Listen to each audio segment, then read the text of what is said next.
ছোট বড় সবারই আমসত্ত্বটা কিন্তু আমাদের সবারই খুব প্রিয় একটা খাওয়ার জিনিস। বিশেষ করে ছোটরা এটা বেশি পছন্দ করে। আমারও মোটামুটি খেতে ভালোই লাগে। আমি বাসায় করে ফেললাম। কিভাবে করলাম সেটাই আজকে আপনাদের সাথে শেয়ার করব। সবাই জানেন, তারপরেও আমি একটু করলাম। আমসত্ত্ব বানানো তেমন একটা কঠিন কাজ না। পাকা আম যেহেতু বাসায় থাকে আমাদের, এখন আমেরই সিজন। আর আমের সিজনে আমসত্ত্ব বানাবো না তাই কখনো হয়? যেহেতু সবার বাসায় এখন থাকে, আমগুলো ভালো করে চিপড়ে নিয়েছি এইভাবে। তারপরে কি করব, এগুলা চালনির মধ্যে ছেঁকে নিব যাতে এগুলা আরও মিহিদানা হয় আর একদম সফট হয়, কোনো ঝামেলা না থাকে বা আঁশ আঁশ না থাকে। সেই জন্য আমি এগুলা ভালো করে ছেঁকে নেব। ছাকার ফলে একটি দেখতেও অনেকটা সুন্দর লাগবে আর আঁশ থাকবে না। এতে বাচ্চারা খেয়ে অনেকটা মজা পাবে আর আমার আমসত্ত্বটা অনেক তাড়াতাড়ি হয়ে যাবে। এই যে দেখুন, একদম আমার ছাকা শেষ। আর এই ময়লাগুলো আমি এখন ফেলে দেবো। তারপরে কি করব, চালনটা এইভাবে চালনের গায়ে কিছু থাকে ওইগুলা ছাড়িয়ে নেব। এই যে আমার আমসত্ত্বর আম এখন রেডি। এখন আমি এটা চুলায় দেবো।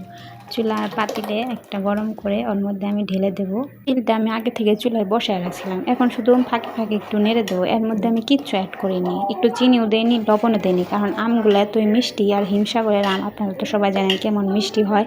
এই তো মোটামুটি হয়ে আসছে, একদম ঘন হয়ে আসছে। এখন আমি এটাকে নামিয়ে ফেলবো। আর একটা থালের মধ্যে আমি আগে থেকে একটু তেল দিয়ে মেখে রেখেছিলাম যাতে আমসত্ত্বটা কোনো সমস্যা না হয়, একবারে আরামসে উঠে যায়। যার কারণে এরকম করা। কালারটা কিন্তু একদম সুন্দর হয়েছে আর দেখতেও খুব সুন্দর লাগতেছে।